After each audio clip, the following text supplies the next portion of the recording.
আসসালামু আলাইকুম, welcome back to my channel easy recipe by Jenny. আজ আমি ট্যাংরা মাছ আর টমেটোর ঝোলের রেসিপি শেয়ার করছি। এটা রান্না করা যেমন সহজ, খেতে কিন্তু দারুণ মজা। আজকে আমি আমার ওয়েতে এই রান্নাটা করে দেখাবো। তো চলুন দেখে নিই কী করে এটা আমি রান্না করছি। প্রথমে আমি একটি পাত্রে পরিমাণ মতো তেল দিয়ে দিচ্ছি আর দিয়ে দিচ্ছি পেঁয়াজ কুচি। পেঁয়াজ কুচি হালকা ব্রাউন হলেই আমি এর মধ্যে দিয়ে দিচ্ছি টুকরো করে রাখা টমেটো।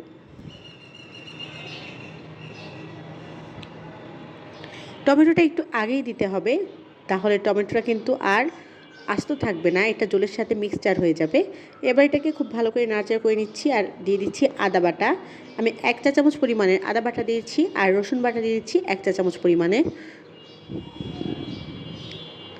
এবার মশলাগুলো দেওয়া হয়ে গেলে খুব ভালো করে নেড়েচেড়ে মিক্সড করে নিব। একটুক্ষণ মশলাটা ভাজা হয়ে গেলে আমি এর মধ্যে অ্যাড করে দেব খুব সামান্য পরিমাণে পানি। পানি অ্যাড করার কারণ হচ্ছে যাতে মশলাগুলো পুড়ে না যায়।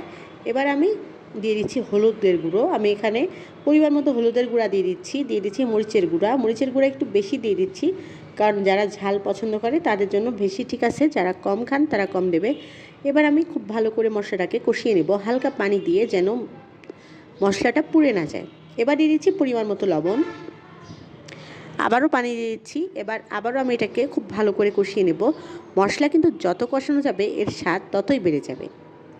এবার এটাকে কষানো হয়ে গিয়েছে। এবার আমি আগে থেকে কুটে ধুয়ে রাখা ট্যাংরা মাছের সঙ্গে কাঁচামরিচ দিয়ে দিচ্ছি। ট্যাংরা মাছটা একটু এই ঝোলের মধ্যেই আমি একটুখানি কষিয়ে নেব, পানি না দিয়ে।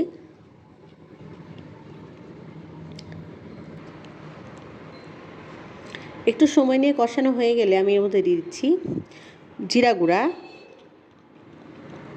এবার আমি এর মধ্যে খুব সামান্য পানি দিচ্ছি। ট্যাংরা মাছ যেহেতু নরম মাছ, এই জন্য এখানে খুব বেশি পানি আমি দিব না, তাহলে মাছটা কিন্তু ভেঙে যাবে। এবার অল্প একটু পানি দিয়ে চুলার জালটা একটু বাড়িয়ে দিয়ে আমি এটাকে কুক করে নিব। কুক করে নেওয়া হয়ে গেলে পরিমাণ মতো ঝোলের পরিমাণটা দেখে আমি চুলাটা অফ করে দিয়েছি।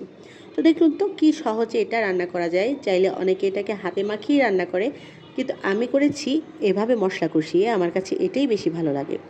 আমার রান্নাটা যদি ভালো লেগে থাকে আমার চ্যানেলটি প্লিজ একটি সাবস্ক্রাইব করে দেবেন এবং ফ্রেন্ডস অ্যান্ড ফ্যামিলির মাঝে শেয়ার করে দেবেন। আমি আবার নতুন করে রান্না নিয়ে ফিরে আসবো। সে পর্যন্ত সবাই ভালো থাকুন, সুস্থ থাকুন। আল্লাহ হাফেজ।